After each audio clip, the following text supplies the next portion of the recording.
Hojai district legal service অথৰিটিৰ উদ্যোগত আমাৰ বিদ্যালয়ত বাল্য বিবাহৰ ওপৰত এক সজাগতামূলক সভাৰ আয়োজন কৰা হয়। উক্ত সভাত মুখ্য অতিথি হিচাপে উপস্থিত আছিল Subhadra Acharya, honourable magistrate and secretary district legal service authority Hojai. লগতে উপস্থিত আছিল Namita Chakraborty, assistant legal aid defence counsel. লগতে উপস্থিত আছিল প্ৰদীপ কুমাৰ শুক্লবৈদ্য ছাৰ।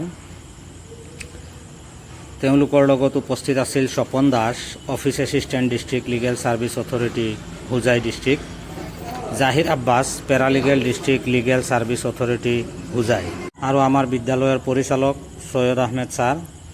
লগতে আমাৰ বিদ্যালয়ৰ শিক্ষক শিক্ষয়িত্ৰী আৰু ছাত্ৰ ছাত্ৰীবৃন্দ। ছাত্ৰ ছাত্ৰীয়ে এই চেগতে বাল্য বিবাহৰ ক্ষেত্ৰত কিছু গুৰুত্বপূৰ্ণ টিপছ আমাৰ উপৰোক্ত বক্তাসকলৰ পৰা আহৰণ কৰে আৰু বাল্য বিবাহ প্ৰতিৰোধৰ ক্ষেত্ৰত এক সংকল্প তেওঁলোকে ইয়াত লোৱা পৰিলক্ষিত হয়।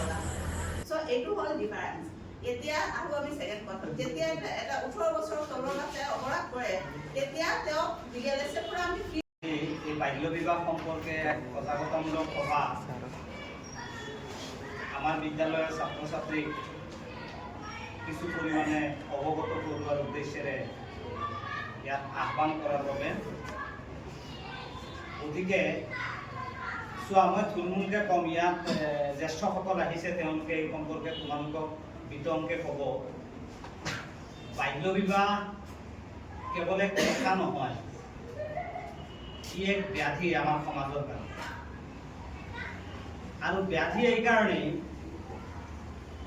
যদি আমি যিকোনো ফল মূলৰ যেতিয়া গছ ৰোপণ কৰোঁ, গছ ৰোপণ কৰাৰ আগত সেই গছৰ গুটিটো যদি পৰিণত গুটি নহয়, পৰিণত ফলৰ পৰা ওলোৱা গুটি নহয়, কেতিয়াও তাৰ পৰা ভাল এটা গছ আশা কৰিব পাৰিনে আমি?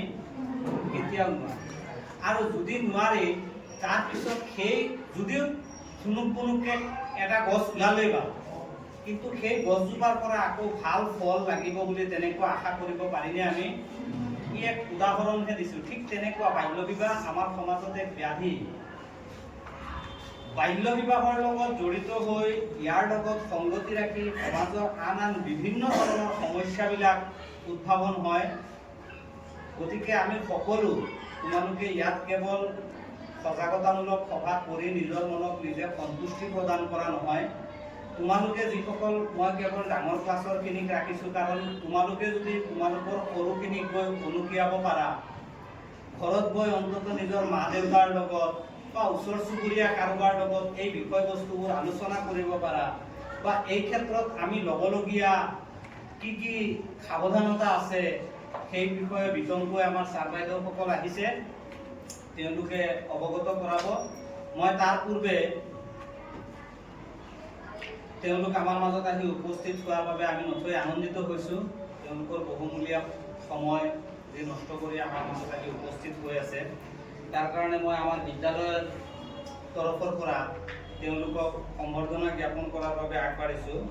প্ৰথমেই আমাৰ মাজত উপস্থিত আছে honourable magistrate and secretary district legal service authority Hojai, Subhadra Acharya. তেখেতক এখনি ফুলাম গামোচাৰে সম্বৰ্ধনা জনোৱাৰ বাবে মই ৰূপা দাস বাইদেউক আহ্বান জনাইছোঁ।